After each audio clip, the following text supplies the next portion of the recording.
Hey guys, this is Jay Lethal, the Blake Machismo, and woo, the Nature Boy, and you're listening to the Potsy and Tino Show.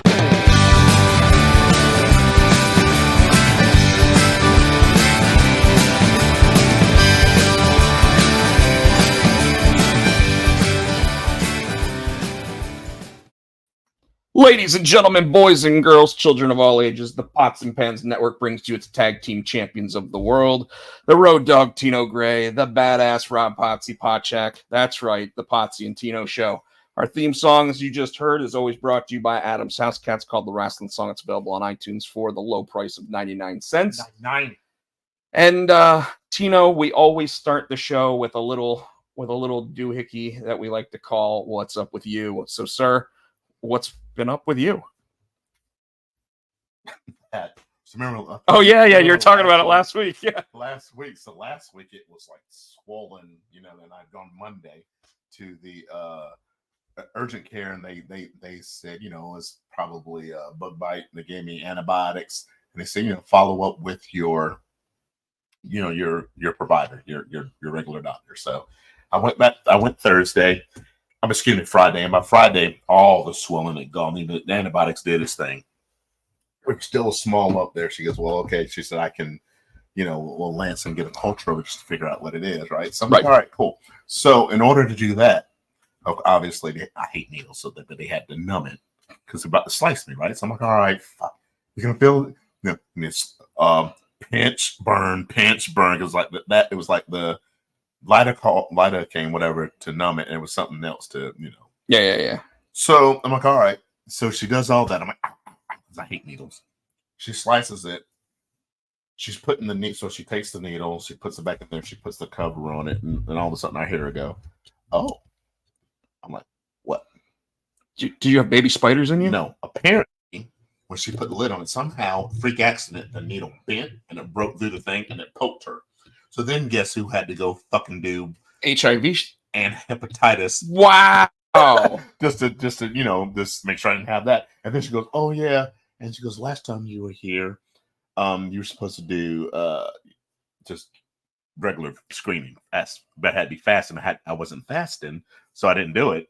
Labs, and so I forgot about it. Well, yeah. So on top of doing the HIV and hepatitis, thank God they got all they needed with one thing, because I hate needles. But I'm like, A, I'm clean. I know I don't have it. I understand you need to do it to protect yourself. But if that shit, and then so I got there today, and because I did a follow up. Right. She's like, yeah, everything came back negative. Yeah, I figured it would, because if it didn't, me and my wife would have to have a conversation. which Nicole would be like, Tino, No, and you'd be like, Nicole. We have to have a conversation. So we got a good laugh at that. We've this Saturday or Sunday, we did a lot of yard work because that's why you had texted me. I forgot. So I don't know if we told you, you've been to my house, so you know my backyard. Yeah, right? yeah. So my yard goes back more to the sidewalk. So we're getting somebody to come in and clean out all those trees back there and knock the fence down. And then they got to grade it to make everything level. So when I was in the backyard, I had to take down the trampoline and take a whole bunch of stuff down to get ready for that, because they're supposed to start, I didn't know you had a trampoline. Yeah. Yes, you did. When you walk out and you've been on the deck, it was right there, that blue thing that was there. Yeah, well, I've been on your deck, but I mean, how many years has it been since I've really been outside at your house? We had to get rid of the trampoline. But now if they make that yard bigger, I'm like, I'm gonna get a above ground pool or a hot tub or something put back there. Now a hot tub. I might get a hot tub. A hot tub would be nice. Yeah. The thing you got to watch out for with all that stuff, and because my sister has a hot tub, now they did a screened in porch area outside at their house in Myrtle Beach. So putting one of those in there was good, because you keep the mosquitoes and everything out. But they draw mosquitoes, and they draw mosquito eggs. Yeah, so you gotta watch that shit. Well, we're getting a 6 foot privacy fence. I'm gonna get a gate on both sides, because the reason why I'm gonna do that is because if you're facing my house, the right side, when we had that gas leak and we couldn't figure out where it was, and finally it rained one day, so we saw the bubble in the ground. Well, they just tore my fucking fence down to get the damn thing in there, and they put it back up, and it really wasn't the same. So I'm like, no, we're putting a gate on that side. So if they need to get in, open the fucking gate, dude. So, and then my dog won't be able to jump the fence anymore. And let me tell you, because the fence is old, so there's this a lot of the boards are loose. So she just goes around and she headbutts it until she finds when she can get out. And so there was two, and we didn't know. And she kept, I'm like, how does she keep getting out? And Nicole called her one day. She's like calling, Izzy. And she was on the other side of the fence, and my wife saw her running up and down the sidewalk. And she's like, Izzy, come here. Because she couldn't come back. No. She said, Izzy, you want a cookie? And this genius ran back through the hole. So she knew exactly which hole it was. And so I'm like, okay, I got something for you. And I went back there and found all the loose boards and hammered them. Then I let her out so you can see her going to the where they were loose, and she's looking back at me. I'm like, yeah. Watching 4 things right now. This is how I am today. Don't want to get into it, but my day was. Oh, sorry, dude. Well, Chris Barrett, we're going with what's up with you. So if you want to go ahead and put any of it in the chat, you're more than welcome to. Well, your day could, at least you didn't have to get screening for hepatitis and HIV. And HIV. Well, if we don't know, he might have. So it's funny that you bring up the dog and the fence and everything, because you remember Artie when I had him, Mm-hmm. and remember when I was at my old house, like before I moved to Raleigh, then moved back here to Durham. So I mean, like, God, 15 years ago, at this point, there was like the homeowners association will only let us put a 4-foot fence up, so we only put a 4-foot fence up. But I kept telling them, you guys got to approve me for a 6-foot fence. You got to approve. Now they allow 6-foot fences over there now because Artie would jump. But so this dog was pit boxer, racist. That's the dog we always talk about. But he was a pit boxer, English bulldog, and retriever mix. Dumb as a box of bricks. He was dumb as a box of rocks. Loved him, I mean, like, everybody loved him. But like, this dog, when he would go outside, if someone was anywhere in the front yard, he'd just start hopping. And he could hop over like just visually above the 4 foot, and he would get so excited that he'd be hopping over like above, and then all of a sudden he'd hop over. Mm-hmm. But the dog was so dumb he didn't know how to hop back over. He'd be in the front yard like, I don't know what to do. He'd be like, how did I get over here? Stupid. The dog would be able to jump that high, but. Did you try to take away the trampoline? I did not try to take away the trampoline, but I did see this really awesome video on I think it was Instagram or TikTok, one of them, where it showed like there must have been like a hurricane or a tornado coming through, and suddenly and it was one of those Tony Baker videos. So it's this giant trampoline, and it goes from the backyard on top of the roof of the house all the way down into the front yard, and he's sitting there, he's like, oh, I think I want to be a front yard trampoline. I don't want to be no backyard trampoline. And then he goes, oh wait, I could just, oh, look at this. Now I'm in the driveway. Look at, but it went above the house onto the roof and then bounced its way down and landed perfectly flat. And then just started moving again. Speaking of dogs jumping fences, so the fence we have now, I think it's like a 4-foot fence, and we had an Australian Shepherd. And that bitch could jump anytime she wanted, right? So one day I came home from work, and Nicole had let her out in the backyard, and I came up, and she's in the front yard, and she sees him on the driveway, and she looks like, oh shit, and she runs, jumps the back fence, runs to the back door, and standing there like, I was here the whole time. Bitch, I saw you. You were in the front yard. The neighbors that I had next to me at that old house, like we were fine until all of a sudden they had a baby. And Artie loved kids. Like, he'd never bite them or anything like that, but he would trample them. Yeah, because he was just a big dumb dog, And like, it's funny because he never trampled any of my nieces or nephews or anything. But like, he's used to them. But that one neighbor, they would ride him like a damn horse. Yeah. But the damn neighbor has their 2-year-old outside, knowing that my dog is out in the backyard. The dog hops over the fence, can't hop back over. He's like, well, I'm out here now. He's probably just asking for help to get back in the backyard, like, dumbass dog. He's like, well, I'm over here now. Let's go see what's over here. Hi. Well, he jumped over the fence because he saw the neighbors. But they couldn't get back. Just the dumbest. And after that, I don't think I ever talked to them again because they. What did he go after a kid? I mean, what? No, he bumped into them. Oh, Because he did his like I'm gonna run, and then all of a sudden it's just like barreled over the kid. Didn't. And then the kid cried, but then what did Artie do when he probably scared the shit out of him? Oh yeah, and he ran home. He was like, "Fuck that shit." And you guys have heard us talk about this dog before because, like Tino said, he would come over to watch a wrestling pay-per-view, and Artie would sit there and bark and bark and bark because he was racist. He would bark and bark and bark, and then Tino would come in the house. He'd sit on the couch. The dog would, rile himself up. He'd run around the entire house for like 5 minutes. Then he'd hop up on the couch and he'd lay down like he always did. Well, and then he'd start like leaning against Tino. Tino would start petting him. The dog would be cool with it until the dog looked up at Tino, and then he'd be like, all over again. Dumbest shit ever. I was never scared of the dog biting me. I'm like, no. When I first met him, he was barking. I'm like, wait to fuck him. And then I got used to him. I'm like, oh, okay. That dog had no. He had no mean bone in his body. Nothing. He just had the mean bark. Yeah. And his mean bark, like it was nice because you never had to worry about anybody breaking in your house. Our dog, she's yellow lab and beagle. She ain't but that damn tall. But she got that bark. She got that beagle bark. You in the front door like, no. She's behind the door.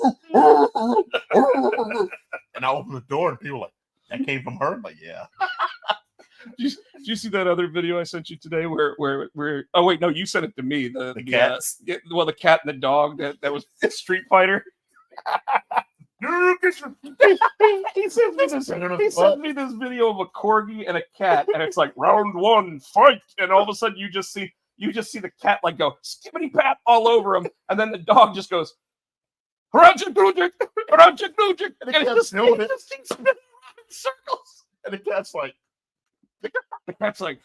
I don't know what the fuck's wrong with you. Oh man. Chris, I thank you for saying I have the perfect beagle bark. But I mean, like I grew up. I mean, my mom had a beagle for years, so of course I knew what a beagle bark sounded like. So it sounds like Artie wasn't racist. He just sounds well. He's both. Yeah, he was both. He was both. He was the nicest. He was the sweetest dog in the world, though. I told Rob you got to get this dog around more black people. Well, I mean, I'd bring you over, Shavar over, I remember the one time you were both over the house at the same time. He was like, I can't go on the couch. I'll just. He literally sat facing us. And then he just laid down, staring at both of them like y'all are in my seat. What are you doing in my house? That was so hilarious. It really was. Anything else happened this week? Other than that, I leave for Hickory Friday. Friday and Saturday is my Hickory weekend. I DJ on Friday, and then rocking the house on Saturday. So yeah, I got trivia tomorrow night at Ruckus in Morrisville. Got trivia at Ruckus Morrisville or Cary on Wednesday night. Was scripting Die Hard #2, okay. So doing the dialogue for it. Got some of the artwork, so I was able to sit there and start, putting in what everybody says, trying to find funny lines for like the artwork, so that way it matches up better. I like scripting this way. I did it with Zor because I'm saying yippee-ki-yay, motherfucker. No, I'm not gonna. No, I'm telling you, I am trying to stay as far away from making it look like Die Hard as possible, while the correlation and you can just see it throughout the whole thing. But I mean, there's a little girl that sits there and is in the security room, and she knows computers because she basically just sits in front of her. You're gonna have somebody look like me to be in a police uniform.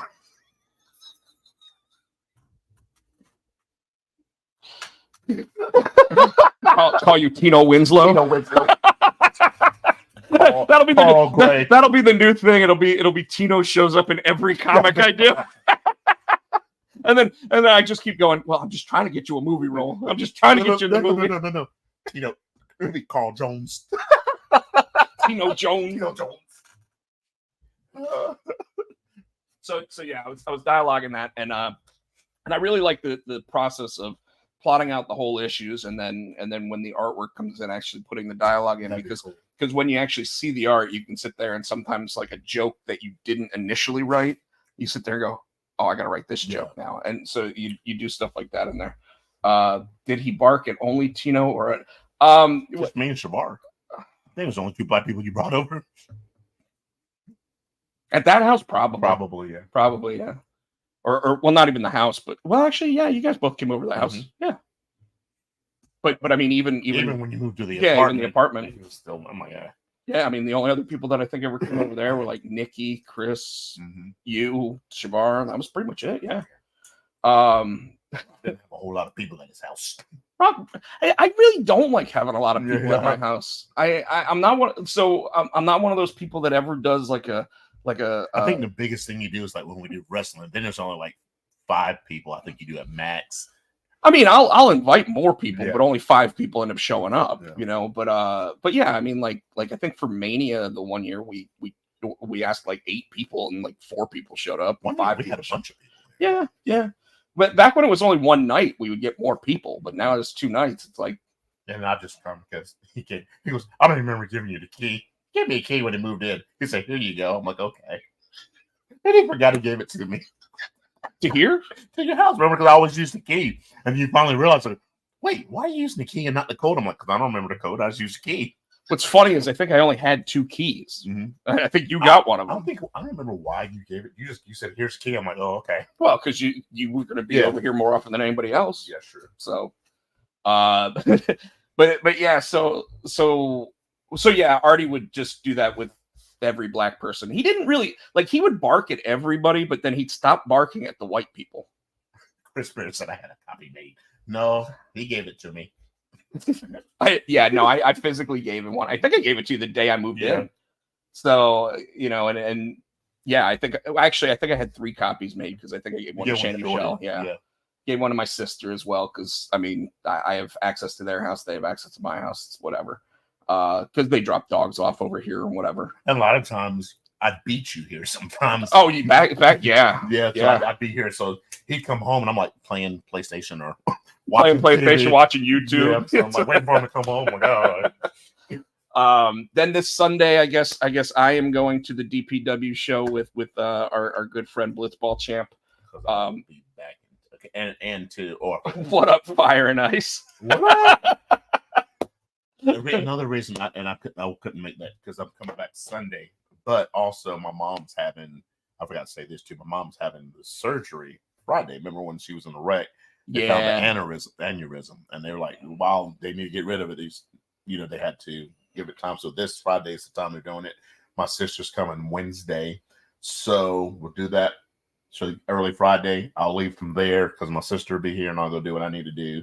And then when I come back Sunday, I'll probably go back and make sure I'll see how Mom's is doing. So I would love to go to that DPW show, but I can't make this one. It's Ebony and Ivory. So and you know, another thing about the house keys and stuff is my sister's had her house broken into, the one that's up here, 4 times. Yeah. By the same guy each time. Yeah. So like man, the last time I'm driving to Ruckus in Morrisville in Cary to do trivia, and my sister's at the house and she's like someone's at the back and I'm like, why are you calling me? Call 911. Call the police. They didn't have a gun. What's that? I'm not going to say that on here whether or not they do. I have a gun. You come to my house, you want to. I have 2. I worry about you forgetting your key, trying to just break the little window to open up the door, and Nicole shooting you. No, because this is in the lock box. He doesn't even want. I'm like, get out. Well, I don't want Matthew to get to it. I'm like, okay, so but it's on my side of the bed, so I can go. I want to get one of those. You just like, I think it's like your finger. Oh yeah. So I don't have to worry about like it's nighttime. Get the key, open it. I'll tell you though. Like my phone has the sensor on it, and I don't like that shit at all, man. Half the time my phone doesn't want to open. Oh damn! You know, because like you get a cut on your thumb or whatever, and suddenly they're like when you're first putting your print on there, it's like do it different ways. So you're like bloop, bloop, bloop, bloop, bloop, bloop. And then you're like I might as well use other fingers too, because it's like like what if I grab my phone like this or I grab it like this, But half the time for whatever reason They it's don't like have the Face ID. so they do now, No. but like mine does the fingerprint first, Uh, and now it's at least doing the thing where it's like, okay, fingerprint not recognized. Oh, Face ID recognized. See, Apple used to, when they had that home button, that was their fingerprint ID on that one. And they just went to Face ID. Now it'd be cool if they did have something like on the side where I can use my fingerprint too. But Well, like my computer has a fingerprint one right there. Yeah. You know, like, Yeah. and it also does Face ID. So I mean, like, that type of stuff. It doesn't really like. It doesn't make sense to me how many different authentication things we have to go through. Like my job now, they just changed it. It was oh, we'll send you a text message to tell you how to get onto the VPN. Now it's like, no, you have to sign in using three, like your username, your password, and then you have to go on to like the authenticator app to actually get your authenticator. I'm like, I really don't want to be on the computer at work anyway. Why am I making it so hard to get on there? yeah, our authenticator only pops up, and it's only on Microsoft. Like if I'm using Teams or if I'm using Outlook, sometimes like, oh, you need to authenticate it. But then you can do it where I was like, just send me. Or are you on a VPN? Because my work one, I'm on a VPN. I don't think I'm on a VPN at home or there, but yes, sometimes you still need to authenticate it. Helios knows. He's not lying, right? So I have it to where they'll send me a text. 'Cause my authenticator's on my phone, so they'll send me a text. It comes up. I just hit the number and it opens it up, and I'm like, hate when that happens. So Blake? the camera just fell because you've been banging on the table. So sensitive. You're like, dude, do it. It's like, So sensitive. oh boy. But yeah, the one at work, like, and they just changed it, so they sent out directions on how to do it, and it was not intuitive at all as to how to change all that shit. So, like, I tried like 3 times, like a week before you needed to, and then the day before it had to. At least you're wearing. I mean, I'm wearing shorts, Yeah. But yeah, That's why I like working from home. Sometimes I just got my boxers, but if I'm in a meeting, I got my boxers in my collar, so you don't know. See, my job actually doesn't have a dress code anymore, so I just wear like this, and they don't seem to care. Well, no, when I say meeting, I mean like when I have to do intakes, they want you to have collared shirts on. I'm like, whatever. Hello, gimme dome. I don't know. It says gimme dome. I think it's supposed to say gimme some. I don't know. But what's up with you? We didn't get to what's up. I started talking about some of it. What? That was so good. We gotta look. We gotta. You guys can't see it. He put a fridge in here now. This we don't have to go downstairs anymore. I'm gonna shot glasses up here. We never have to go downstairs. I'll put a ladder outside so you can just climb up into the window. One of those window washing rigs. It's on the climb. I don't like stairs. Anyways. Yes, he is.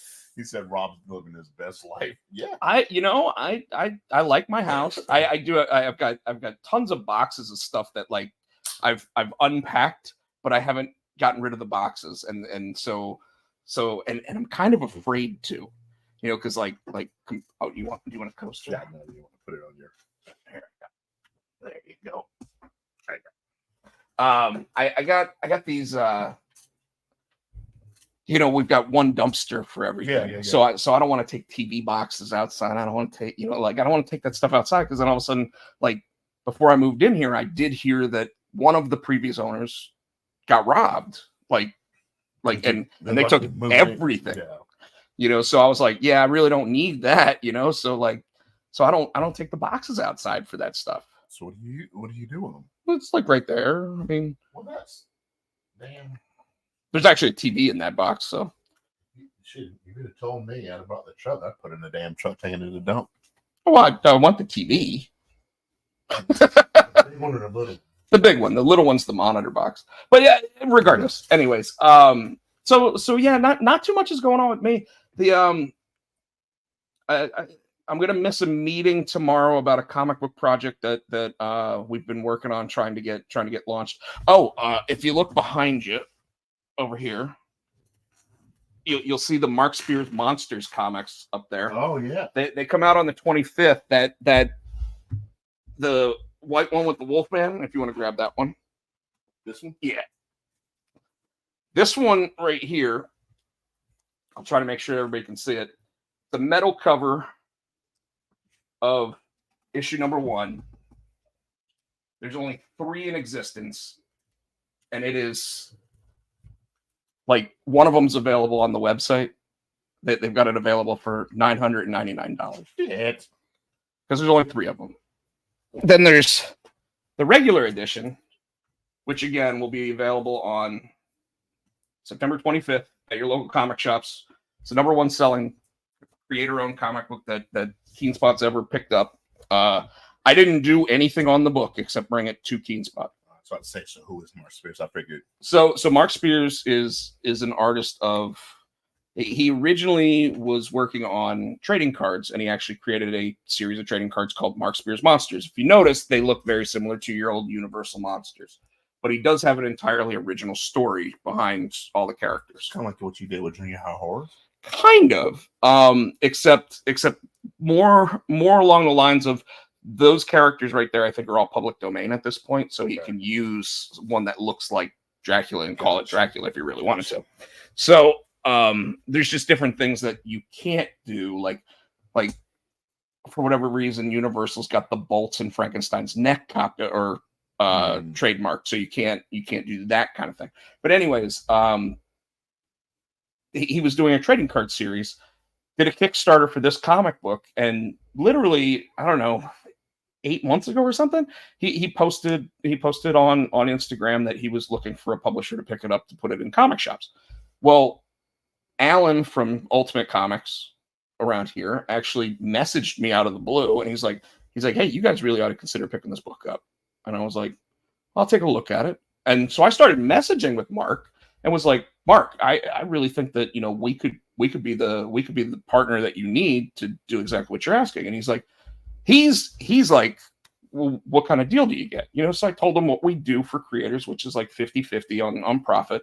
We cover all the upfront costs on the printing and everything else. And then after that, we send you the P&L when we get paid that says what you make on it. And he's like, well, that sounds good. I was like, well, let me run it by the publisher. The publisher was like, is this going to be one of those guys that wants money for us picking up his project? And because, I mean, it looks like this on the inside. Okay. Oh, wow. So it's a gorgeous, gorgeous book. And I'm like, no, I think he just wants good partners. I think he just wants people that are like if he has a question, we're going to answer him. Like when you go to the bigger publishers, a lot of times you get the runaround. You not even the runaround. You just get lost in the shuffle. Mm-hmm. So I was like, yeah, I think we can accommodate him. And Chris, the publisher, was like, well, let's start an email tree between all 3 of us. And like literally, he goes, guys, I need to know if you want to do it. Because I've got like 2 other publishers that are interested in it, but based on what you guys are telling me, I'd rather go with you guys. So we were like, well, here's the paperwork, sign it, we'll get everything working. Nailed it, got it ready to come out. And then of course, that's when we started going, well, when's the perfect time to bring the book out? When should we do this? And of course, September, October, if you said October, you run the risk of it being late, so you put it out in September so that way you've got the entire month of October to sell the first issue. Okay. Well, again, now it's the number 1 selling creator-owned book that we've ever done, and I mean we're talking over 10,000 units. Wow. So a massive success. And I never heard of that. Check it out. Yeah, and we didn't overprint by a lot, but with 11,000 copies out there, we expect it to be in almost every comic shop across the country, right? Mm-hmm. Like we expect that. But there, like Alan, for example, and there were like 4 shops that did this. They all ordered like a bulk amount of copies, and they're getting exclusives just for their own shop. So they won't have the same covers as all the other ones. So why do they get exclusives? Because they paid for them. So Alan went above and beyond, because Alan also runs NC Comic Con. So he bought an exclusive for his shop, and then he also bought an exclusive for NC Comic Con.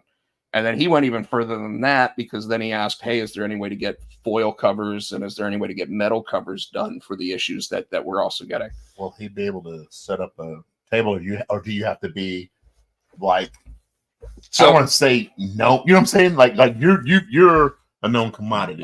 So Mark Spears is even more well known than me. Okay, so Mark Spears is actually in the advertisement for NC Comic Con. Oh, okay. So Cool. so Mark Spears right here. Kevin Eastman also going to be there.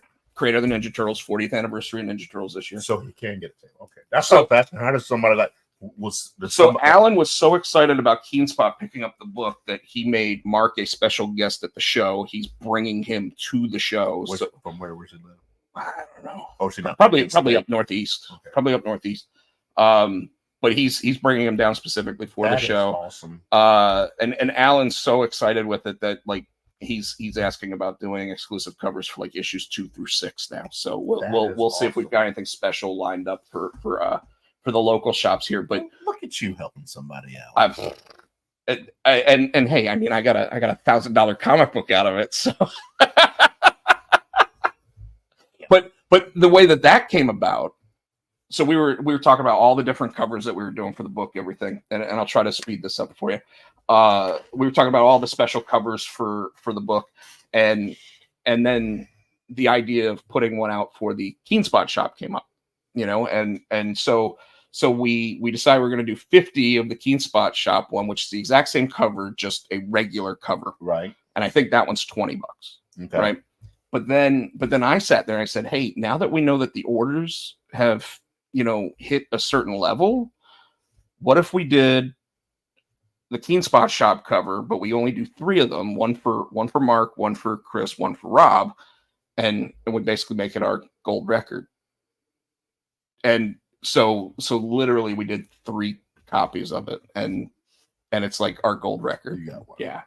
Yeah, and I'm going to keep it what they call raw, which basically means in a bag and board right now until NC Comic Con. Then I'm going to get Mark to sign it, and then I'll send it off to get it graded. So yeah. So you haven't even opened it. I mean, so that one, so each of these came in their own cellophane little sealed wrapping. Yeah, but with the metal ones, you don't really want to. Well, I took it out and I put it in a really expensive bag and board. But wouldn't that have like the fingerprints? I know, like you're real. Great to get it graded. I remember with yours. I'll make sure that when I go to send it off to get graded, I take like one of those little fancy cloths to it and everything myself.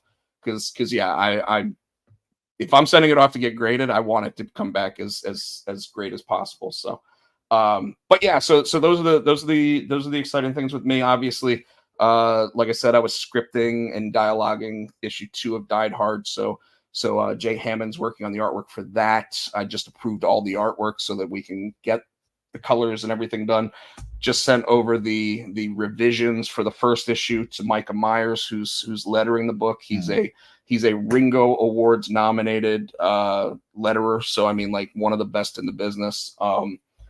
So yeah, he's a buddy of mine, but it's the first time we're working together on something. So I was like, I want him to work on this book. So we're doing that, and that's pretty much what I've got going on. Cool. So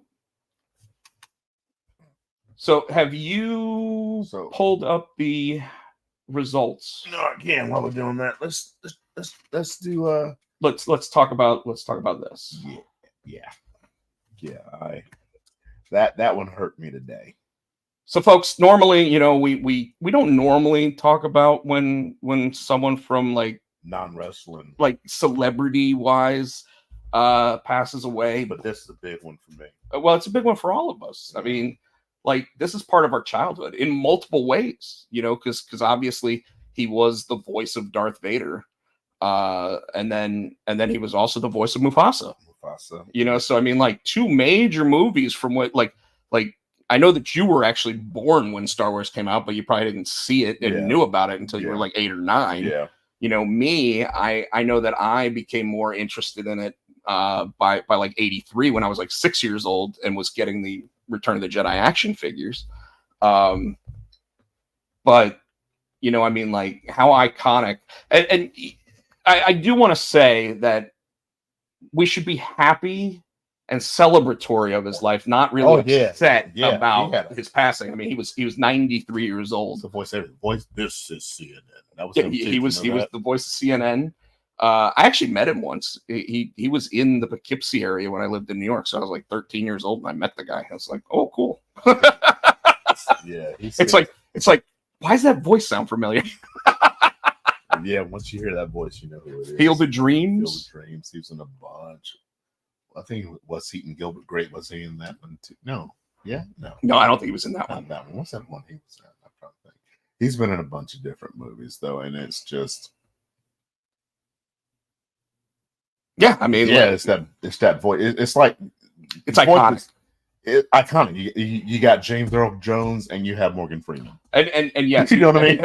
And yes, he was also in The Sandlot. Yes, Sandlot. That's what I was thinking. Thank you, Chris Barrett. Yeah, we both versions of the line. He was also in Coming to America. Yes. You know, like he had retired from acting, from what I had heard. But he even retired doing the voice of Darth Vader because, you know, obviously with all the Star Wars stuff, they've been doing more and more with that. Mm-hmm. I think he might have done episode 7. He did one of the later ones. I think he did episode 7, but I think that after that I don't even think they needed him after that, Mm-hmm. but and they just used dubbed portions of the voice after that. But I know with like the Mandalorian stuff and everything that you saw him in after the fact, or Rogue One, it was not him doing it. And I mean, it's amazing that there are people out there that do the voice equally as well as he does. And I mean, now, like, I'm glad there is someone out there that can do it that well, because I don't want the deep fake version of the voice. Yeah. You know, I don't want them using AI to sit there and have James Earl Jones's voice continue on. But it's a sad day. But again, I think it should be noted that it should be a celebrated moment rather than just be sad about it. Because, you know, if this was, because I was just hearing that, like, yesterday was the anniversary of Sean O'Hare's death in wrestling. And when he died, he was 43. Yeah. You know, so I mean, like, that's a guy who didn't get to live his whole life, and he committed suicide. So Eddie was 38. I think Brian Pillman was like 37. Yes, I mean, yeah. Owen Hart was in his 30s. Yeah. So when you hear something like you said, like 93, or Betty White, who was on damn near 100, you know, you're like, hey. Yeah, but with her, I'm still a little upset because, you know, she was going for the 100. Yeah. You know, Mel Brooks is still kicking at 98, you know, so I mean, like, Morgan Freeman's still kicking around. Yeah, but he's only like 81. I mean, he looks like he's like 106, but you're absolutely right, Chris. He deserves the, well, we typically do the 10-second salute. We don't do the 10 bells. We don't have bells. But we do have. So we will give you your 10-second salute. All right, ready? Yep.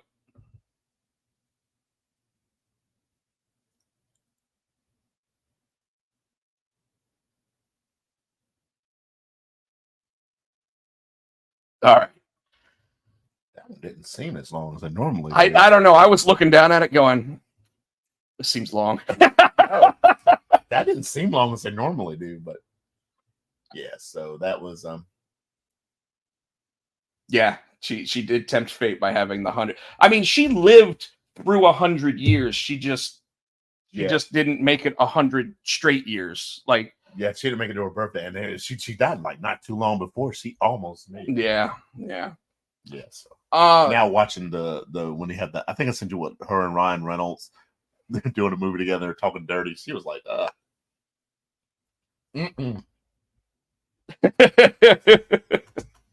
does that come out? The 25th. So what Tino's asking about, everybody, is our next topic up for discussion, the Vince documentary called Mr. McMahon. In fact, I'll change the name on here. And how are people already seeing? Because people are already commenting like, "Oh, this is going to be bad," and this is the shovel is going to bury. I'm like, what the hell? So they send screeners out. Mm-hmm. Like Netflix sends it to media outlets, okay, so that way they can have watched it, so they can already have their initial reactions to it. Got it. A lot of times it's stuff like this, because it's not in theaters, there's probably not like an embargo on it, so you can talk about it instantly. But I think everybody's waiting until it actually hits, so that way when they come out and they're like they went as hard as they could, you know, like. Do we want to watch this thing? Oh, I'm gonna watch it, and it's a multi-part one, so I have a feeling if it's anything like a lot of Netflix's documentaries, have you ever watched one of their docs? So when they do like a 2 or 3 part documentary, it's like everything good about the person in the first one, It's the beginning. Yeah. everything bad about the person in the second one, and then like how the media reacts to it in the third one, if there's a third one. A lot of times they just did like Max, so not Netflix, did one on Jared from Subway. Yep, saw that one, and that one was just crazy. It was good. Like it was horrible. Like while I was watching it, I was like,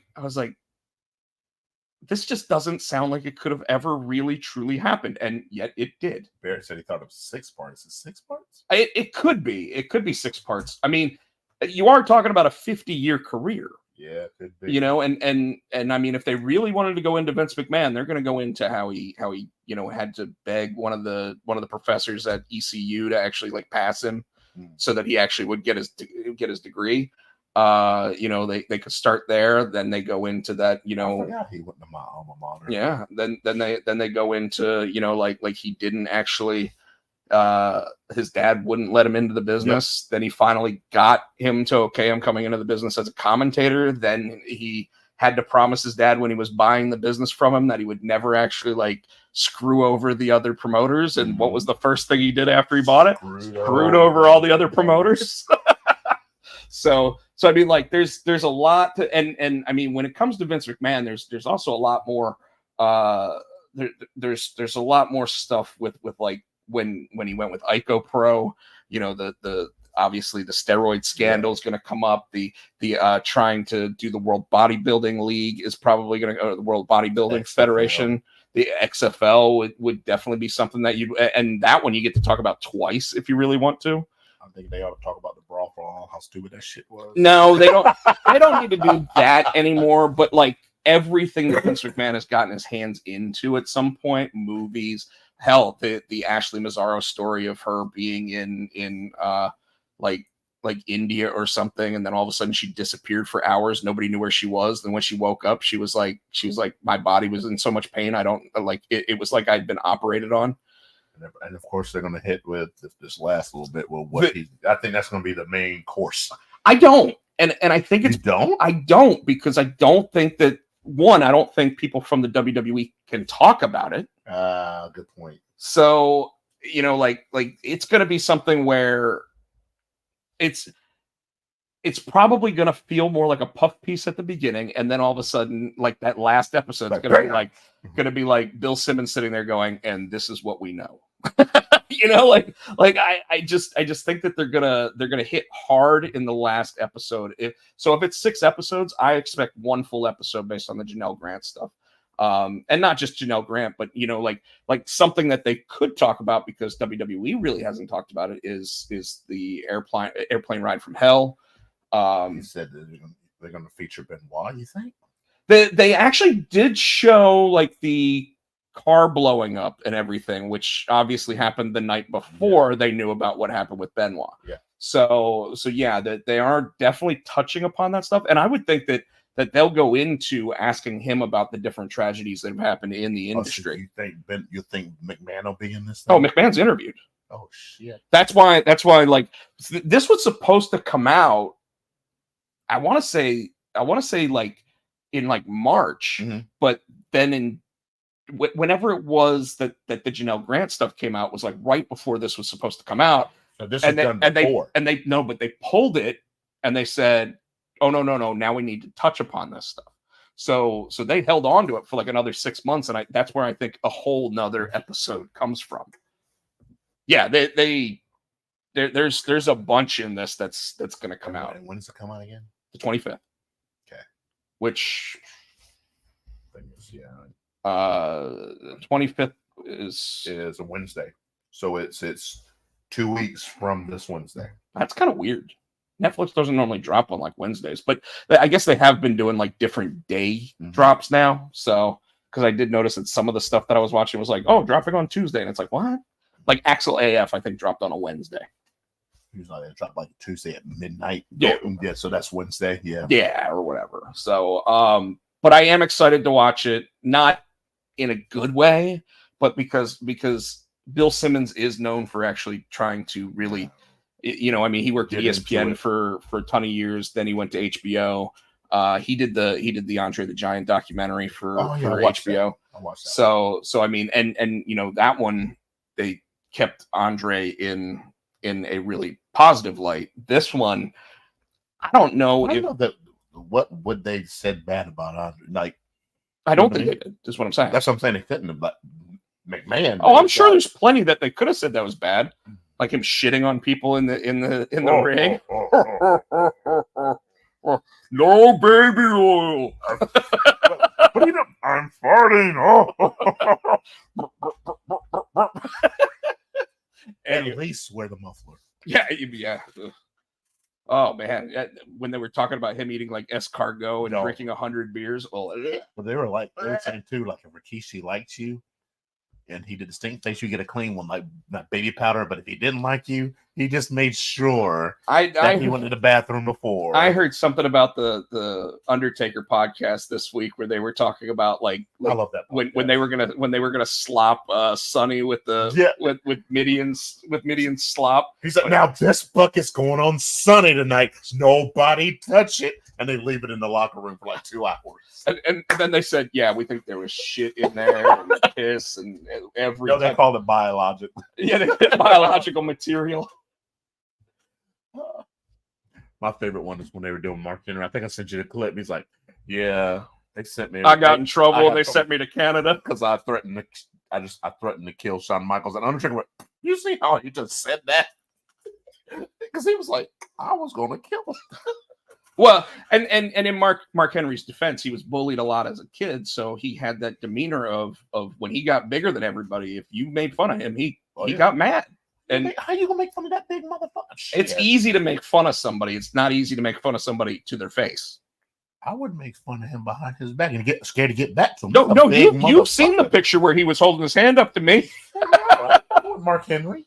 I asked him if he'd actually do a fake punch to me, and he was like, I don't think you want me to do that. And I was like, why? He goes, I might hit you.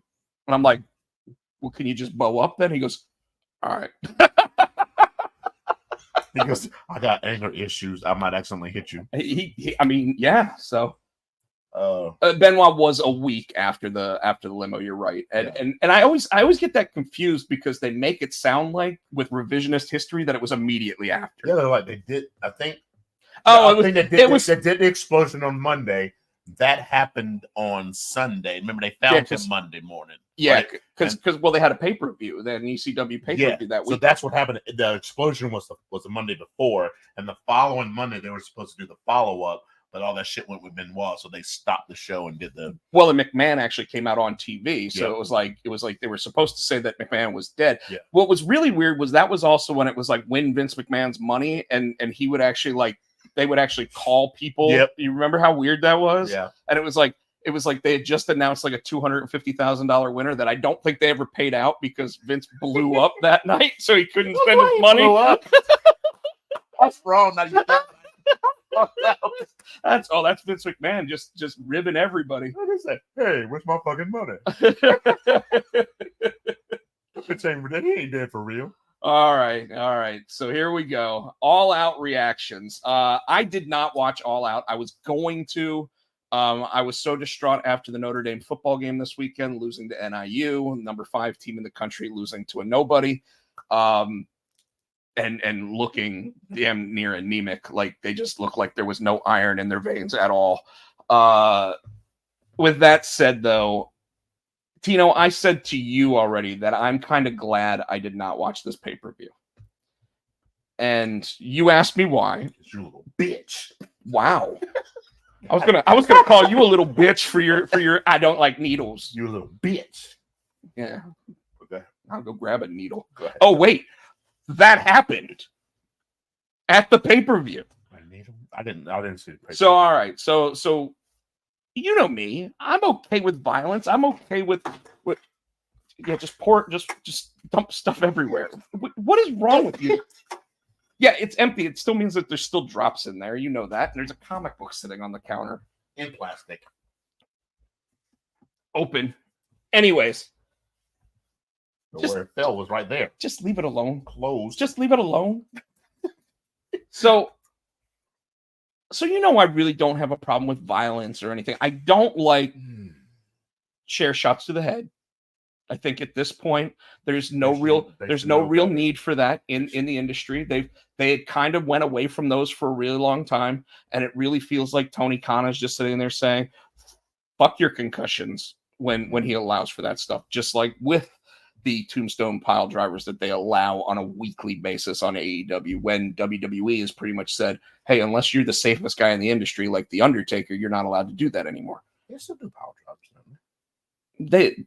They do like the tequila sunrise thing, which isn't really a pile driver, but I guess it is a pile driver. I don't know. Or the Panama sunrise. But anyway, did you pull up the card?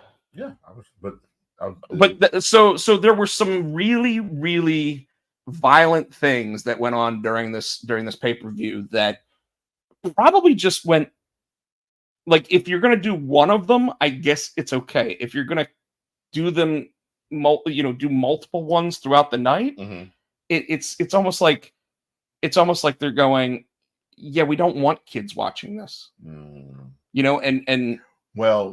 and when you say that the 18 to 49 demo is who you're looking for, at some point those 13-year-old kids are going to be that 18 to 49 demo. I think though and Eddie Kingston's pissed off about it too, by the way. The lights out match, that cage match, I think that's kind of like maybe without saying it, they're like, yeah, this is probably, it's gonna be darker than we normally go, and that's what it was supposed to be. I mean, the guy set the other guy's house on fire. Yeah, so I think when they do the lights out, we can assume that that's probably, you might want to put your kids to bed for that one, right? And okay, but there were two things done in that match. The lights out. I heard it was a syringe in his mouth. I didn't know it was a needle, but he said it had some syringe with liquid. Yeah, well, I don't know. I mean, I'm assuming it was gimmicked in some way, but Swerve has already said, "Oh, I'm okay with getting my mouth stapled shut, and I'm already okay with doing this, and and I had nobody staple me. Well, you don't like needles, so getting a staple in your arm is gonna be two needles, right? So, but okay, let's take a look at the card, and we'll go through each match. Well, the 0 Hour, which I don't think. The Acclaim defeated Iron Savages. I don't even know who Iron Savages are. Okay, you do the Titty City, those big dumb motherfuckers. The ones always going. Those guys talking about eating ass in their Titty City, and they come in that little dude. There's two big. You just said they come in that little dude. You literally just said come in that little dude. I don't want to watch these guys. Okay. I didn't that's not what that literally sounded like exactly why people make fun of pro wrestling. Okay, because it just sounds like gay porn half the time. The Acclaim won. Okay, Dustin Rhodes and Sammy Guevara and Hologram beat. I don't know who they beat. They beat Tony Nese, Davari, and Josh Woods. What are the premier athletes? Are they? No, that's the name of it. And then the Bang Bang Gang beat Dark Order. Okay. So now the actual card. No, there's more. I guess the Undisputed Kingdom won a match against STP and Mordos. What's his name? Shane Taylor Productions. Oh, gotcha. I was thinking Stone Temple Pilots. All right. How were they wrestling? Main event. Okay, the main card. Which I was surprised this started. I was not. MJF and Danny Garcia. Now, I was surprised by the outcome. Well, they said, and I read why they changed it. Oh, is he not signed? They're like, we're not letting you win, and you ain't signed shit yet, brother. Yeah. So, all right, folks, what we basically mean there, if you're, obviously we're having the conversation between us instead of with you, Daniel Garcia loses this match, but still gets his comeuppance afterwards by doing a pile driver off the second rope. Rob was saying he was surprised because we both thought Garcia was going to win with our predictions that we did, but I read today that they did not let Garcia win because he has not officially re-signed a contract yet. They still don't know where he can still go to WWE. And interestingly enough, I think when we were talking about this, we said, while we think Daniel Garcia is going to win, there is a possibility that he loses based on it. So I think we guessed it correctly. Yeah. We didn't guess the outcome correct, but we did guess why and everything else. Daniel Garcia, I could see him being a star in NXT. And you know, that also means getting himself to like intercontinental level in you know, on the main card at some point, especially since WWE, I don't know if you've noticed, it looks like they're going a lot younger. Oh yeah. You know, like you have your stars like your Drew McIntyre, who's still only 30 something. Think about it though. All the people that are starting to age out, Seth Rollins, Drew McIntyre, Sheamus, Randy Orton. Randy. Although Randy's now saying he's going to go to 50. Yeah, but that it looks like they're going younger because all the stars that we've come up with are pretty much, I don't want to say dying, that's such a bad thing, but they're getting older. They're starting to, you know, they're aging out. You said it right. They're aging out, and so that's why it looks like they're going younger. But I mean, look at it. Like Ethan Page is like what, 25, and he's your NXT champion. I think what's her name? The women's champion is like 20. I don't think she's 20, 21. Roxanne's. Yeah. Well, she might be 20. I think she's like 22 now. Yeah. But when she started with them, she's been there like 2 years. Yeah. But I mean, Tiffany Stratton, 23 years old. You know, like not Kalani. The women's North American champion. That's Kalani Jordan. Yeah, Kalani. She's like in her 20s. So yeah. And it's because they're all the NIL people that they got when they were going to college. They graduated college. They immediately went to the Performance Center, started learning wrestling. And it's good because they're finally reloading. Like I noticed this week, by the way, and I know that we're trying, 21, 22, just like we said. I said this week that AEW did 633,000 viewers for Dynamite this week. Okay. NXT did 613. Okay. Now, here's what to me makes this interesting is that NXT is depleted at this point. Their roster is I mean, they're rebuilding right now, and they're not rebuilding like NXT 2.0. No. But imagine if their people moved up. Imagine if NXT was still Adam Cole, Roderick Strong, Kyle O'Reilly, Bobby Fish, Carmelo Ricochet. Not even using them. If it was the roster when AEW started. Oh shit. The WWE right now, if they still had those same people in NXT, their damn secondary are sitting there dwarfing the rating. The fact that right now, like Roxanne Perez is a star, but like it took her 2 years to get to where she's now at that Mandy Rose level, right? They didn't take Obafemi. He's there now. You've got those standouts like Obafemi. Yeah, absolutely. But they're just the natural athletes that really picked it up as fast as they did. Obviously, Roxanne was wrestling at 18 years old, whatever. But trained by Booker T. We can talk more about that in a bit. But I just thought it was interesting that they only beat them by 20,000 viewers. Read Chris Bear's last statement. Did you say read it out loud? I'll just put it up. I'll just put it up. She's single. I'm single. Well, we don't know if she's actually single, although she does post a lot of stuff with Cora Jade. So their stuff with Cora Jade and her is hilarious. No, the stuff was I found it is Tiffany Stratton and Damien and oh yeah, it's hilarious. Katana, Kaden Carter. She is funny. Yeah, it's always like when she slaps him in the back of the head or whatever. Okay. So Garcia loses the match. It apparently was a really well done match. Both of them got some like what they basically said about it after the fact is that Daniel Garcia showed out like a star. Yeah. So, all right. So next we had the Young Bucks versus Claudio and Willa Yuta for the tag team titles. We knew good and hell well. Yeah. That face. The Bucks, obviously. To roll on. Will Ospreay and Pac. Now, what I've read that this was the match of the night. Of course, it was. Like you literally had two of the best performers in the industry going all out, and you're going to hear me use that phrase "all out" a lot tonight, I think. But specifically, these two have had chemistry forever. And you know, and after the match, Will Ospreay is getting interviewed by Renee Paquette, and Ricochet shows up, and Ricochet goes on a foul-mouthed tirade of oh yeah, why don't you go get better, champ? Oh damn! So Ricochet's going to be healed then, apparently. But I think that when you look at the two of them, you're gonna like who you like. Yeah, But I think everybody's going to cheer Ospreay though. Oh, absolutely. But it's literally the two of them looking in a fucking mirror at each other when they're in the ring. Yes. So, all right. Chris Barrett said he had no problem being a home I wrecker. see that. Willow Nightingale and Chris Statlander. We called this one. Yeah, Statlander. Statlander had to get the win. But one of my favorite memes I've been watching, or something on the video shorts on YouTube, is like she caught the tats in her coochie. I'm like, what? So when she went to go do something like a Booker T move, and she landed in a split in the tats. I'm like, that's what they meant. Yeah. Oh. Yeah, I only saw a picture of it. I didn't see a video of it. I saw the video. Yeah. So far, the night sounds like an ECW night. Not the thumbtacks. All right. So Statlander won.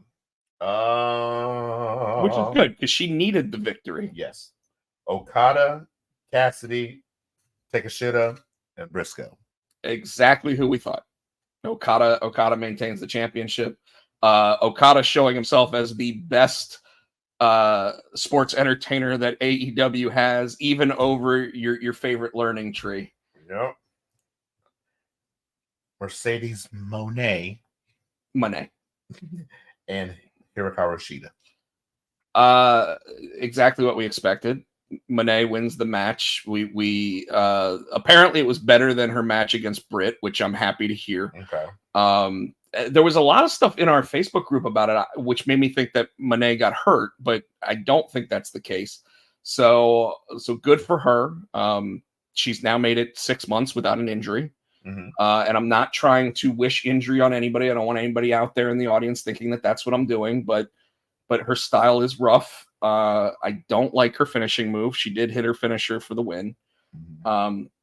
Chris Barrett's still talking about Roxanne Perez. So I'm going to say the right person went over here because now I don't know if you've noticed, Tony Khan's been burying his Japanese talent except for Okada. Oh shit! No, he's starting to push Kesha. Kind of, but like Ishii just lost to Kyle Fletcher after he lost to, and he got his ass whooped. And then he got his ass. Sitting, if you see Collision where they're standing over him at the chair across the side, I'm like, oh yeah. So I mean, like that. Oh, yeah. I didn't notice that. Oh shit. Maybe he's getting mad because WWE started to use New Japan's people, so he's like, "Fuck this! I'm gonna kill all y'all motherfuckers." Maybe, I don't know. I do like the fridge. Stop it! Are you drinking whole glasses? No, you just had a glass full when I got up here, bitch. What was in that glass you just drank? Same thing that's gonna be in this one. Needs a little more. Shitter's not full yet. There we go. Jesus. Danielson and Jack Perry. Exactly what we expected. Again, I don't really think anything except the Daniel Garcia match was against what we thought was going to happen in terms of, and in fact, you could even say that I called what happened after the match. What? No, did you? Yeah, 2 weeks ago. Did you though? 2 weeks ago, I sat there and said that I could see the Blackpool Combat Club turning on Danielson. Remember when I said there's no real opponents for Danielson, so you need to have heels? The easiest way to do it, now that you got Moxley sitting there doing the whole thing where he's teasing Shane McMahon, is to have the Blackpool Combat Club turn on Danielson. You don't remember me saying that? I did like the execution of it where it was Claudio, Moxley, and Pac, and it wasn't Wheeler Yuta. But that doesn't make any sense now because Wheeler Yuta is one of the... They just left him out of the decision making. Yeah, but he's also one member of the Trios champion. How the fuck they gonna do that? Well, it adds some intrigue to that, doesn't it? But then on top of adding the intrigue to it, they're probably going to tell him, get in line. was gonna say I think Yuta's gonna stick with him. I don't think he's gonna. I kind of agree. I think that what they're gonna do is they're gonna have Danielson come out, talk, or try to get Yuta to come with him, and then Yuta's gonna come in the ring and he's gonna clothesline him or whatever, and that'll be a match that Danielson gets to have. I find it interesting, and I think I was reading somebody, and I think I agree. I've never heard an audience chant, "This is murder." Well, we were just talking about Murder Grandpa, Yeah, and yet no one's actually chanted "This is murder" for Murder Grandpa. So the fact that Barrett, this is one of the things that I'm going to disagree with you on this. I did like the line that was funny that said that the nature champ. Remember when he was the when he was the environmental champion, Daniel Bryan. Now the plastic bag finally got its revenge on him. I thought that was pretty funny because he was like, use paper bags and use this and use that. So I thought that was funny, but I don't think that they're at the end of this match, which was not an unsanctioned match. but the match was over. Even still, I don't think that there's any reason except for the fact that they kind of went back to an old, even Helios, like the plastic bag getting its revenge. Unless they're going back to like when Daniel Bryan got fired by the WWE for choking Justin Roberts with his own tie. This is similar to that, but I don't know why they would go, "Oh, we're doing that to you in this situation." Like we knew Moxley was going to turn on Danielson. Yeah. Like that you can't have the babyface champion being in a group with Moxley who's like, "We don't like you anymore." Orange Cassidy, I was watching Darby Allin. They're showing a video. Sorry, I get those two confused all the time for some reason. From the fans, somebody was filming the audience, and it said, "What's up, stop motion?" You could see Moxley to Claudio. So when when he was raised, I didn't notice it till they said it. Then he kind of walked around, and he kind of went, and it was kind of like subtle, like that, subtle, just and then Claudio just fucking uppercutted the shit out of him. But usually when he hits somebody with that, it knocks him out. No, Danielson just sits on his ass and looks at him like. Well, even better is the fact that it's after they just made Jack Perry into $1 million. But again, Pac holds Wheeler Yuta back because Wheeler obviously wasn't let in on the situation, and it totally plays up to the Pac being part of that group now. Yeah, because and I could see Yuta leaving and going his own direction or whatever, but at the same time, I kind of like the idea that Yuta stays in the group and made it look like he wasn't buying into it, and then all of a sudden be like, nope, and clothesline Danielson and take him down again. Now, I want to talk about something with this and the next match in just a second. We obviously want to talk about the final match, which was the unsanctioned match, which lights out. The lights out unsanctioned match. I'm gonna say right now, the way that they announced that it was an unsanctioned match, saying that the wins and losses aren't going to matter, to me, kind of defeated the purpose of the match. Because if you remember, part of the conversation that they had was you haven't beaten me. And if the match doesn't count in the wins and losses, that means that you didn't beat me. So they have to have another match, too. I think that might be building to another match. I mean, this is probably the best feud they've ever done on AEW. And I think it's literally because the two of them are really giving everything they've got in there. At the same time, I don't know how you sit there and condone a needle or a syringe with some, like, we don't even know what kind of liquid it was. Like for all we know, he gave him like fentanyl. Yeah. Probably Gatorade. I actually, you know what I thought it was probably? I thought it was Novocaine. So when he took the chair shot to the head immediately after that, like if he put his chin out there, he wouldn't have felt it. Yeah, I didn't. Like I said, I didn't see the match. So I didn't know about it. Dude, it was like sticking out, and then he took the. Like, it was disgusting. And so someone like Chris Barrett, who 25 years ago, when we're watching ECW, I'm sitting there going, "Oh, give me the barbed wire matches. Give me the you and I went over to Leonard's house the one time, and I brought one of the DVDs, and we just watched like the Cactus Jack death matches, and we would watch those, and I'd be like, oh my God. Now I'm like, I don't need all that. I don't need it. It's too much. It's too much." But this is why I probably won't go to a GCW show either. Yeah. I'll watch it. I'll be like, oh, that's right. So Chris Barrett says he injected him with LSD, and it very well could have been. I mean, or it could be played up to have been an illegal narcotic. That way he's like, and they could always play up that Swerve was a drug addict or anything else, and he got himself clean, and that's how he became the best wrestler he possibly could.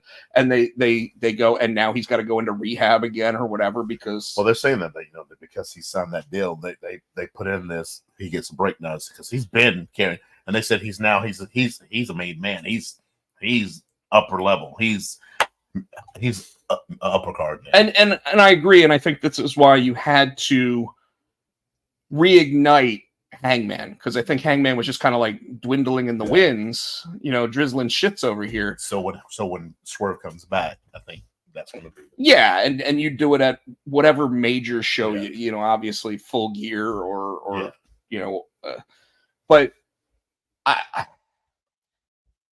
I didn't need that. Now I get that it's an unsanctioned match, so different things are going to happen. Personally, you put them inside a steel cage. I don't know how they've got steel chairs and everything else in there in the first place. Nana started before I was reading before Nana was throwing shit in the ring. And see, and apparently, Swerve was holding Hangman's head there, trying to get the cage to come down on his head. So yeah, ever since Max ended up, Mox went to rehab. I thought you said since Max became the champion, but like the way I would have done this is I would have had Hangman take out the referee, have them have to lift the cage. They get out of the cage, then they get the weapons, and then the match just goes fucking crazy from there, right?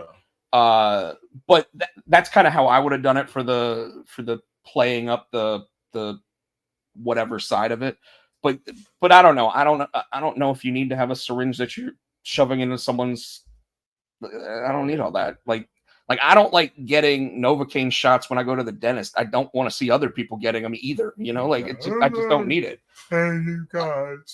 So at this point, I know Danielson's your champion, but I really don't need to see Danielson with all the kinesio tape and his head wrapped up in a fucking turban, with like blood spots on it. His head's not going to be wrapped up. He was suffocated. He wasn't hitting the head. Wearing a neck brace, whatever. I mean, he took one of the uppercuts. But it's like they put on the air oxygen mask. He still had the fucking plastic around it. I was like, I didn't take the plastic off him. I'm like, damn. So. But I also think Swerve gets this come up. Well, I think he gets a rightful time off too. Yes, like he earned that. He carried that place. He's been yes. Now, unfortunately for him, they didn't do him right. So it's amazing to me that he had as many main event matches at pay-per-views as he did, and yet you would have never known he was the champion. And that's what I hate about it. Mm-hmm. Because what did we notice immediately after Bryan Danielson won the championship? Oh, he was the first one. He's in the last spot. And opening the show. And opening the show, closing the show, doing everything. Danielson is going to come out with the No, he's not going to come out with a plastic bag around his sea turtle. One of those little six packs. I can't believe I put that up on the screen. Oh my goodness. The pay-per-view, from what I read, is excellent, and I am trying to figure out a time to go back and actually watch it. I don't think 2 weeks was enough time in between them. So I think that's why they went for all the shock factor with this one.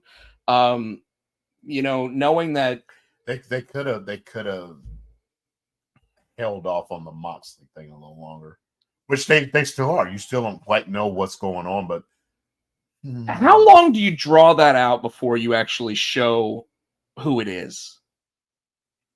Like, I would probably, now that they've done what they did, I'd do it Wednesday. You'd have them actually introduce who the ringleader is? Yeah, because think about it. You've got WWE having all their season premieres this next week. Yeah. So they've got to try to keep up with the Joneses. Plastic Bag Jones. Yep, you got Raw. I think their season premiere this tonight. Yeah, and then Friday, Friday is USA. Is a 3-hour SmackDown. And then I don't know about NXT. I think NXT is probably next week, but still, so NXT is still doing a special show this week, but their season premiere is on the CW on October 1st. Yeah, and that's when they do 1 week CM Punk, the other week Randy Orton. Yeah.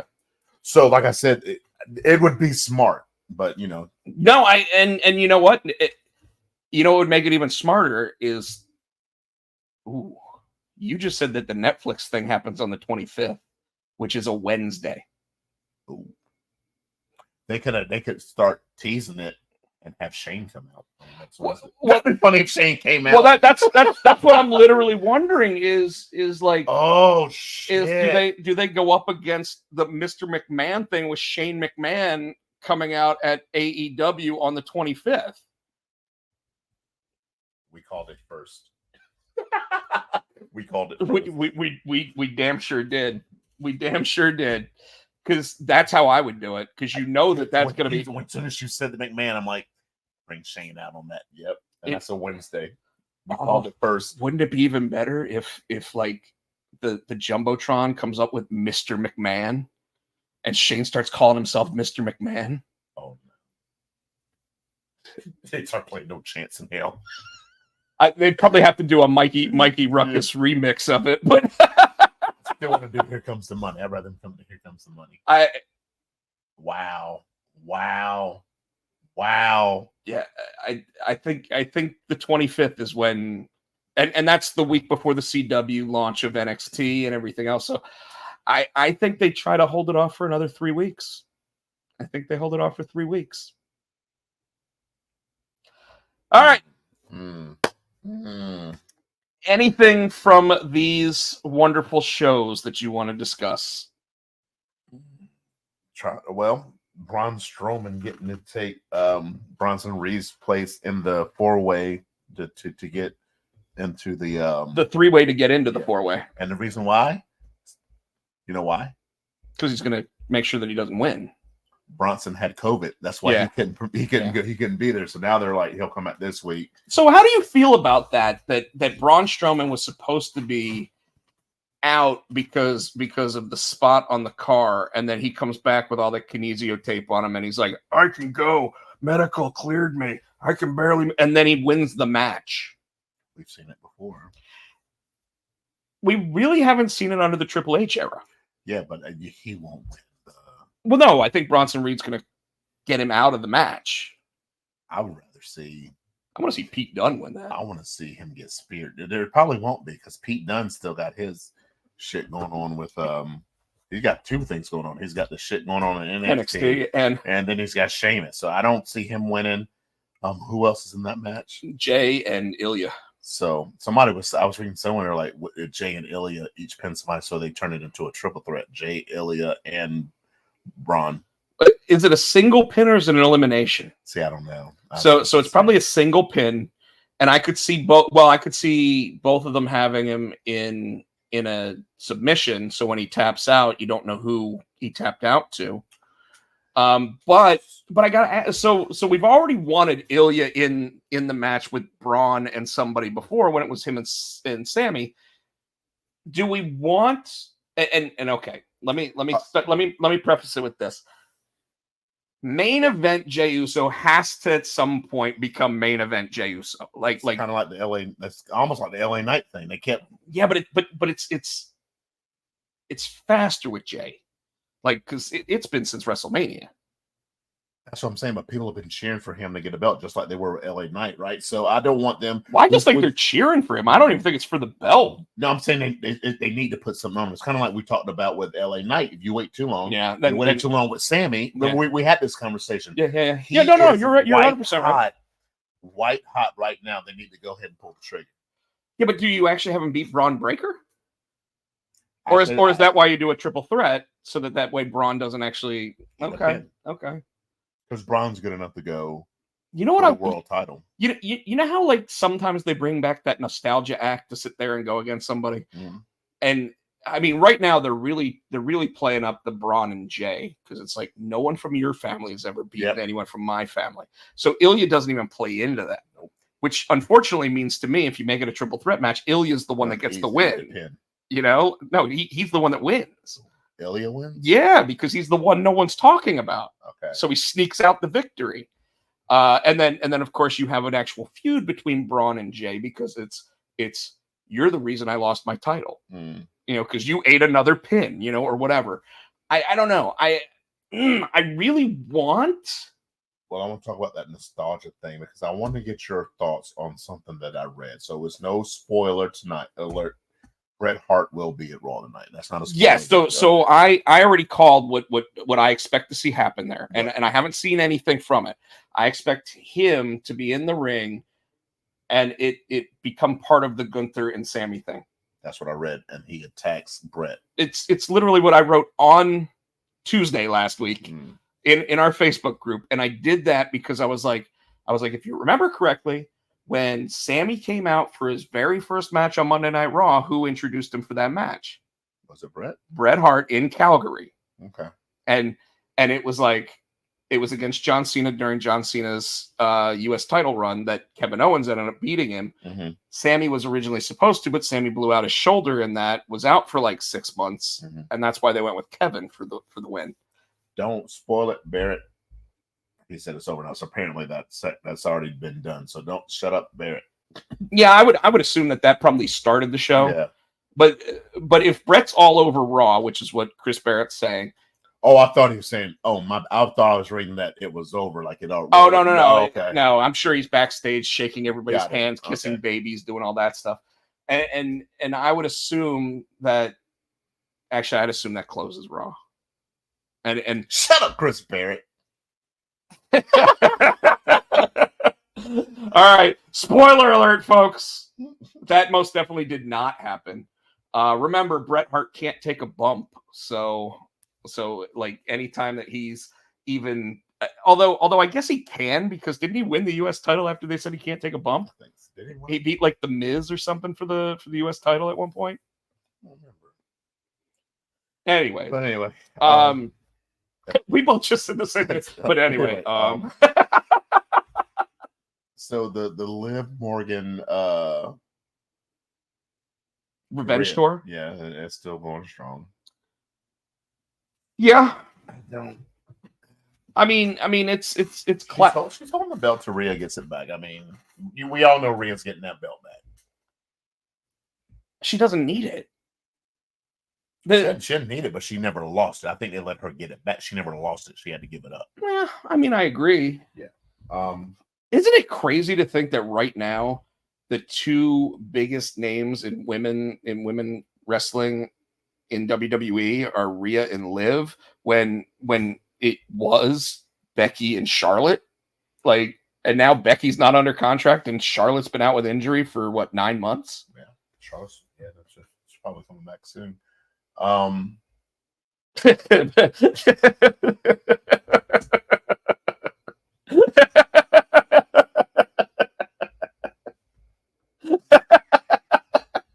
I'm done. No more Chris Barrett comments up there. Oh God. Oh, Chris, I hope you're having as much fun with tonight as we are. He is apparently. Yeah. Well, he did say he had a really bad day, so we're glad you can have fun. I almost called him Gunther. Chris Barrett Jones. Barrett Jones. So all right. What are they going to do with Damian Priest now? Finn Balor? Yeah, I think he's got to finish his thing with Finn Balor. Because I almost want them to hold that off until like Mania. It's just it's too far. It's too far. Yeah. So I don't maybe think the Survivor Series. I'm waiting for them to. I think they're going to do something, maybe like a War Games with them with Judgment Day, and they just got like. I don't think so. I think that's definitely going to be Samoans and Samoans. They're going to have more than one War Games. Well, they normally have a women's and a men's. So, and I really don't need to see a women's War Games match if there's no reason to have one. You know what I mean? Well, they're going to then. Yeah, you're right. But that'll be like Damage Control and two people versus Shayna Baszler. What's her faces and what's her faces. I saw a really bad meme the other day where it used the different Latin terms to spell out lesbians. So it was like the Shield, except it wrote out lesbians. I'm not. It was like Lima Echoes. You're about to get canceled. I'm not. I am not co-signing that one. No, I didn't like. Well, I thought it was funny, but I see nothing. I mean, I see nothing wrong with them if they are lesbians. But anyways, Shayna Baszler just re-signed a contract. Don't know if you saw that. No. Yeah, so Shayna Baszler is now locked up for another couple of years with WWE. And they'll never put the fucking world title on her. What? Why are we not? I don't think Shayna Baszler. I don't think it's they won't at this point. I think that they have to figure out how to fix her because they broke her. They broke her like they broke Karrion Kross. I mean, they broke her. All they got to do is put her being back the badass. Just suddenly go, hey, you're back to being a bad. They even had her lose the last time she went to NXT. That's what I'm saying. They need to build her back up as that badass again. I agree. So you want to know how you do that? I'll tell you exactly how you do that. You have her turn on both those other bitches. Oh yeah, she's a bad. And I would even like it if she's the one that gets beat down by both of them, and then she has to make the comeback against both of them one at a time, and then she even gets a 1-on-2 match because she's that much of a badass. Then she's reestablished, right? Then she's able to actually have that type of stuff. She hasn't been good on the main roster at all. Since Ronda Rousey. No, not even since then. Since she went 5-0 at Elimination Chamber like 6 years ago, and then the very next night she bites Becky Lynch in the back of the neck, like they ruined her. They ruined her the night after they made her Vampire Jones. Shayna Baszler Jones. But James Earl Jones. Unfortunately, yes. Rest in peace, James Earl Jones. For real, James Earl Jones. But it's like Karrion Kross. It's like ever since they put him in that red weird fucking outfit. Speaking of Karrion, that brings me back to the New Day, which brings me back to Odyssey Jones. 6 degrees of separation. Not even. It was 3. What the fuck was that? They got to start all over now. So apparently domestic violence. Yes, they got to start all over now. You know what? If I were the WWE, I would take the New Day off TV. I would just take them off TV for a little while. Bring Obafemi up. No. No. Well, yes, but no, not with them. I would literally have them go away for a little while. Just take some time off. They've been there 10 years as a tag team. I know, but I guess it just all of a sudden this whole New Day Final Testament's like New Day just goes bye-bye. There are some times where you just scrap it. Okay. And unfortunately, here's what sucks about it is that the Final Testament thing isn't working. Fucking shave Karrion Kross's head. I think they should have just let split them back up. Let Alchemy and Razor be that tag team and be that dominant tag team with Paul Ellering and they need to repackage or do something with Carrion and what's her face. Well, you're absolutely right, and I think if they were to go do another run in NXT, have him just destroy someone like Ethan Page, win the title, and be like a 2-time, maybe even a 3-time NXT champ at this point. Let him sit there, run that division for a little while with the old gimmick. I'd like to see that. That would be a match I'd like to see with Obafemi. If they get an old Karrion Kross. Yeah, you have to build him back up though, because he is broken. He's broken as fuck. And it's unfortunate because he's a cool dude. Yes. He does an awesome Jesse Ventura. Did you see the Chris Van Vliet thing where they actually where Van Vliet's like, so Jesse, I have a surprise for you. I brought Karrion Kross with me, and Karrion Kross starts doing the impression. He's like, I ain't got time to bleed.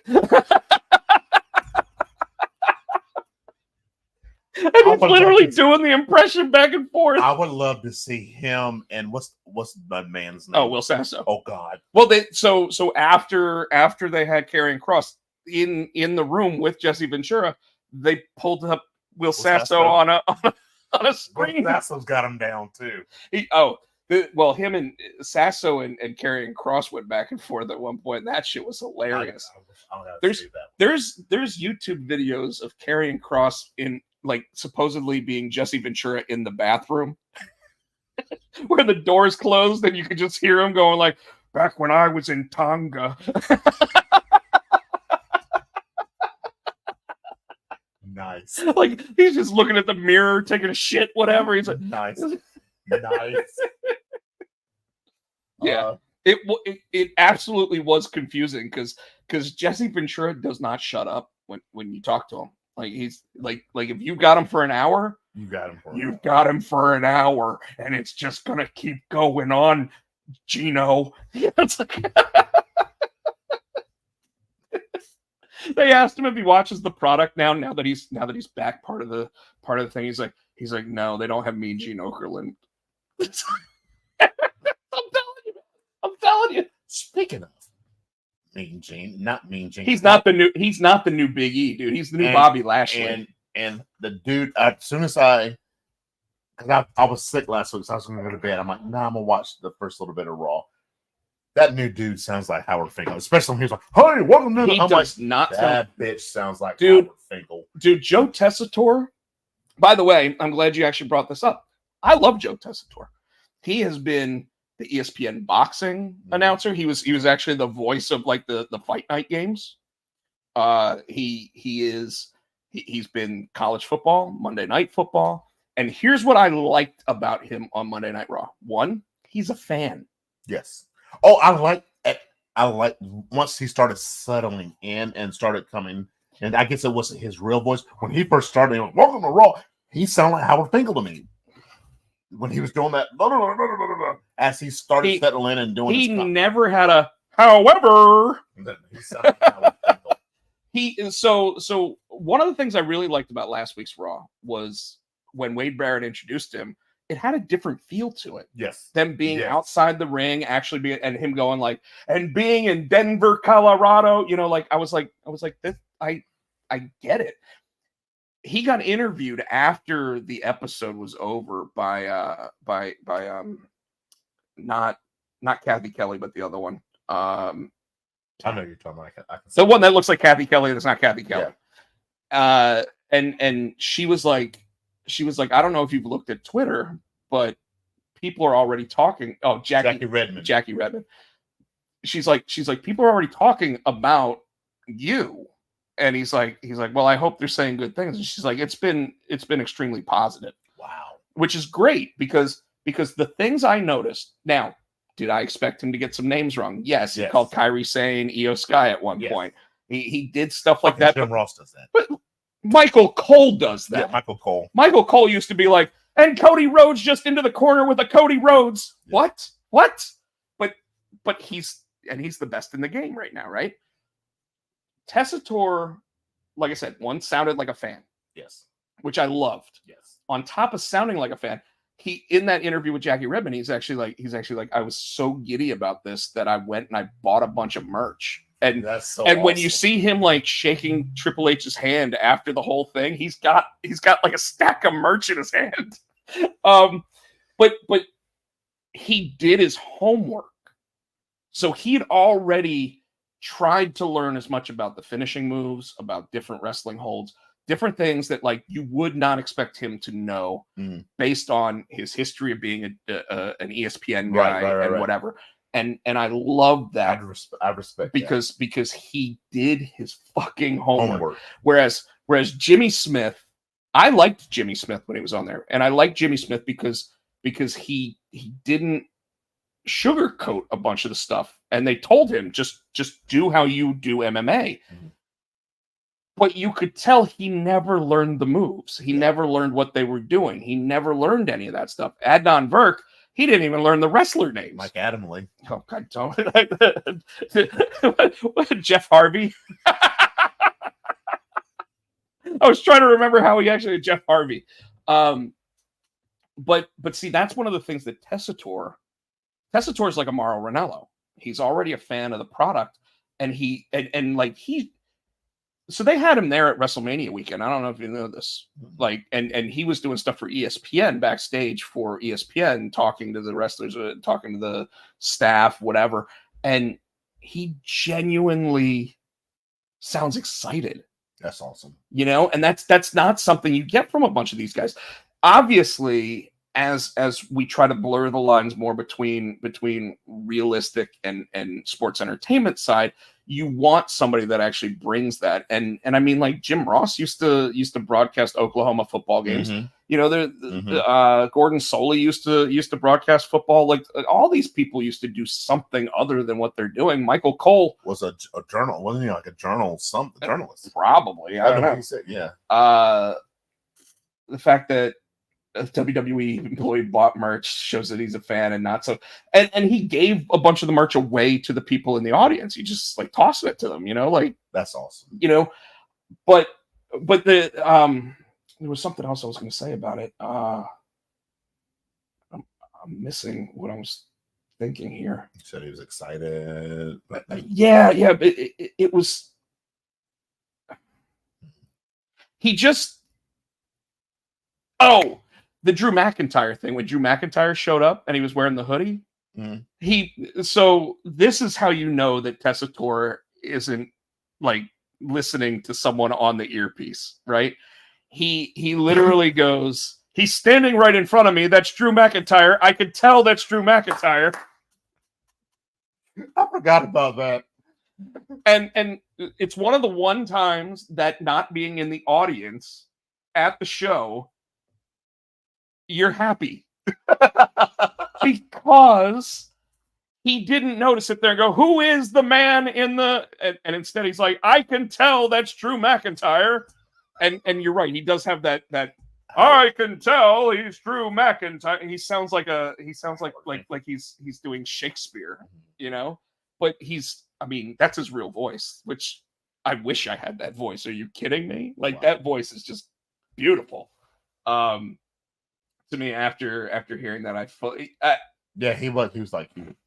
he did a good job last week on Raw. I guess once I got past this motherfucker sounds like the Fink. It's going to be interesting to see if, and I guess because he still has ESPN obligations for like college football, NFL, he's probably not gonna. It's probably still going to be Michael Cole on the pay-per-views and PLEs and whatever. But that's going to be interesting. But I would love to hear him broadcast WrestleMania. Like it just adds so like and maybe with McAfee. Dude, McAfee is fucking phenomenal. And McAfee will be back so it'll be interesting to see if they decide to put Tessitore with McAfee. That would be hilarious. That would be awesome. You still need a Corey Graves or a Wade Barrett there with them just to keep them on topic of wrestling. But no, I think McAfee's always going to be a Michael Cole guy. I think Michael Cole actually sitting there saying that Pat McAfee makes him feel young again while doing this. Well, he literally he's like, this is like my best friend, and they do shit like outside. They're literally Michael Cole is on his show all the time. Well, not all the time, but not like some of these other people. But the Finkel inflection. I'll start winding this down. We got anything else? You want anything you want to talk about from SmackDown? Beside the bloodline thing? I like the idea that Cody's trying to instigate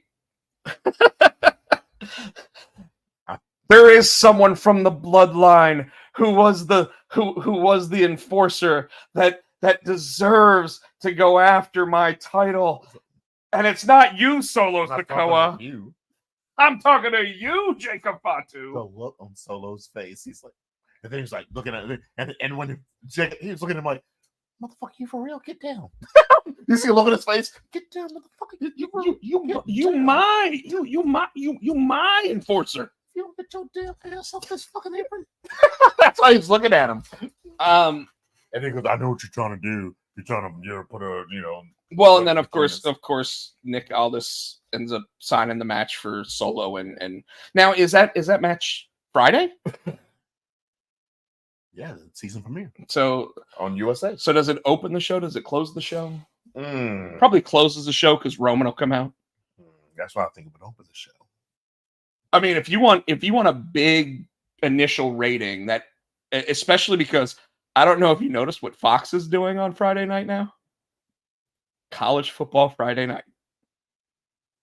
They literally 8 to 11 have a college football. So Fox knew they were getting out of wrestling because this was announced on like Saturday during college football. Yeah. Yeah, because not for the next 3 months, only for this month, because CW goes live with NXT on October 1st. That's right. Now, I guess now's the time that I should tell all of our watchers that change your DVRs to update the dates and times. Well, thank YouTube TV. I don't have to long as it's just so like my TiVo, which yes, I still have like the TiVo from God, it's probably 20 years old at this point. The TiVo, all of them do that, by the way. I fuck with Rob all the time. And it got to the point where I sounded like Rob would look. No, I wouldn't. Not unless I was drunk. But would you shut up so I can talk? Jones? 30-second skip Jones. So like it a lot of times will like so Notre Dame football. Right. It automatically recognizes if Notre Dame is playing now, that's but you've had times where like we're gonna watch the show and it's just black. There's no picture or anything. And they're well, that's probably also Spectrum. Okay. Today. Get this. Today I'm getting ready to hop on at work, 8:00 in the morning. I'm logging on. It's telling me it can't log me on, right? I'm like, what the fuck? So then I sit there, I type everything in again. I then look at my wireless connection. I see that it's connected to my wireless connection. Shit. Computer goes blue screen of death, shuts down, restarts, and all of a sudden my phone and everything else is off my internet at home. It blew out my internet at home, whatever it was. Oh, damn. So I reset my router. Everything worked fine after that. But like, I was like, the fuck what happened? in the fuck? All right. You said 1997 TiVo. My first TiVo I probably did get in like 1997. This is like my third one at this point. Oomph. But yeah, so it knocked out everything at my fucking home. I was like, that's insane. So anyways, did you watch anything cool on TV this week? I did watch. What was the movie I watched on Netflix? Was it Netflix? It was The Deliverance. It's a horror movie. Good. I'd watch. I highly recommend it. The Deliverance. I think that's what it was called. Is The Deliverance.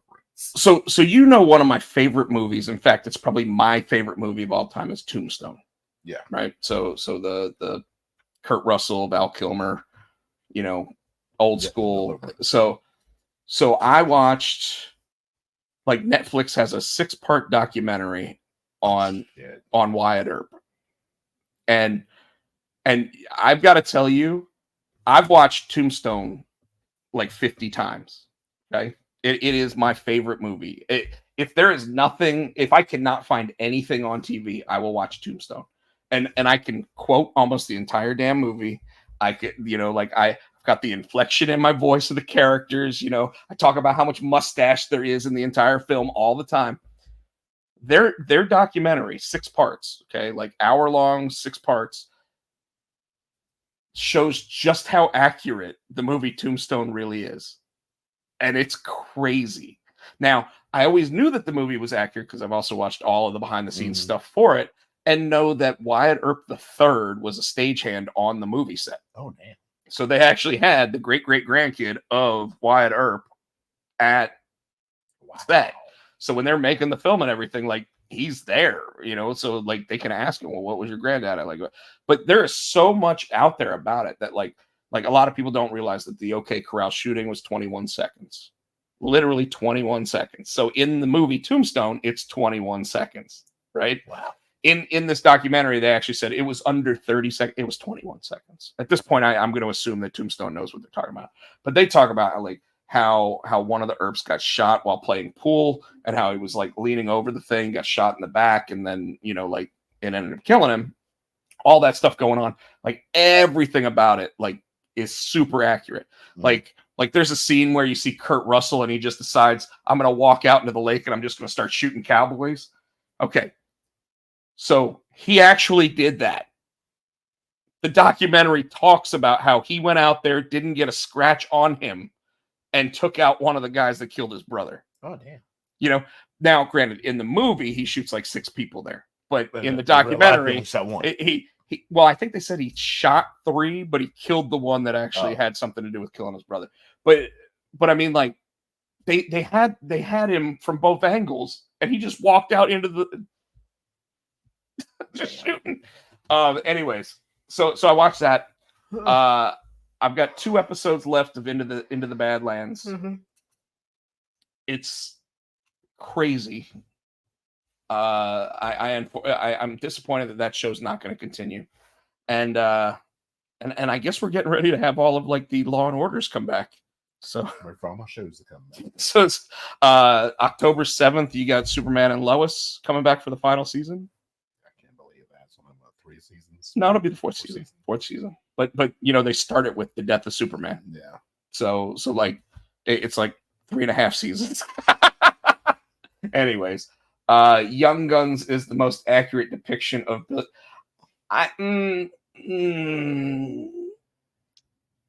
Billy the Kid wasn't really a kid by the time they actually like started doing all that stuff. The most interesting thing that I found out from the documentary that I watched, though, was that Doc Holliday actually was a dentist. Okay. They show this awesome scene where he's like working on a woman's tooth, and he's like, now I know that everybody else said that you're probably going to lose the tooth, but I think I can save it. And he's just sitting there, and then all of a sudden his tuberculosis kicks up, and he goes, and he just blood all over her face. And see, I'm okay with that, but I'm not okay with the syringe in the mouth and the syringe in the mouth I would probably been okay with. It was the chair shot to the head. Had to have been a gimmick chair because it like obliterated when they did it. But anyways, Tino, I don't really have anything else. I don't either. After tuberculosis to the face, it's time to go. The tuberculosis. I mean, you know all about it, Mr. Pricking your tuberculosis Jones. pricking your doctor. I didn't. She pricked herself. I'm like, bitch, how you do that? Oopsie. I heard her go, oh, I'm like, what the hell? I thought maybe she found the dope. She was looking at her finger. I'm like, please tell me you didn't do it. I just think you did. But it was weird. It was a freak accident. Like she put the lid on it, but somehow the needle got bent and poked through that lid, and it got her. I've been watching a lot of Ted Lasso short videos because have you ever watched it? Mm-hmm. You have Apple TV, right? Mm-hmm. You've got to watch that show. Okay. That show is probably it's probably the best show that I've watched in, I don't know. And I really like Scrubs, and it's by the same guy that created Scrubs. But he also has another show called Shrinking that has Harrison Ford in it as a psychiatrist. And that one's really good too. So, and they're both on Apple TV. Okay. And I don't have Apple TV, so I might have to get your code for it. Anyways, you want to tell everybody how to reach you? It's T. What Jones? Chris Barrett. STD Jones, I think it's what he's STD Jones. That's what he's trying to say.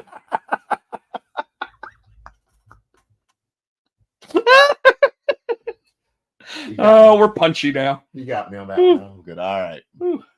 Is that what he put? It's a STI Jones. I don't know what STI is, but Oh, that's an infection. Oh, that's okay. Yeah, sexually transmitted infection. That's actually what they call them now. That sounds even more really. Yeah, they don't call them STDs anymore. I'm not kidding. Like when I worked with the hepatitis medications, that's what they called it, was an STI. Okay. So I'm Tino. Reach me on the Twitter. You are so out of it at the moment. Fan91 on Twitter. SC Tino on Insta and Snapchat. TikTok, I am Tino. The STI Jones got me. Our great music. Tell them your handles, man. I'm good at that. Oh, you can catch us here on the Facebook. We are Facebook with Potsy and Tino Show. Twitter with Potsy and Tino. We're here each and every week on the Pots and Pan Network. Please like and subscribe. Give us thumbs up. Buy our shit. Thank you to Adam's House Cat for the wrestling song. You can get it on iTunes for 99 cents. 99 Jones. 99 Jones. All right. Buy my new book on Amazon. It's called Are You Sure You Want to Make Comics? Jones.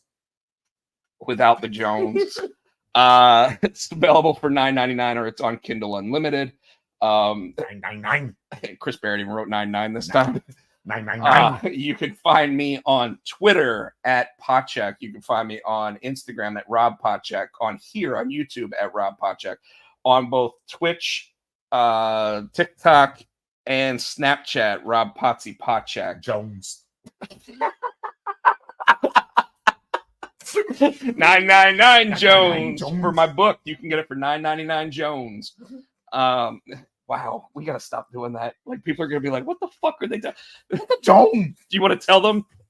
Do you want to tell them one more time why we say Jones? I think it was last week we were watching the All in, and everything that Taz says is something Jones. Or what did he say? It was like something. I don't. Yambag City Jones or something.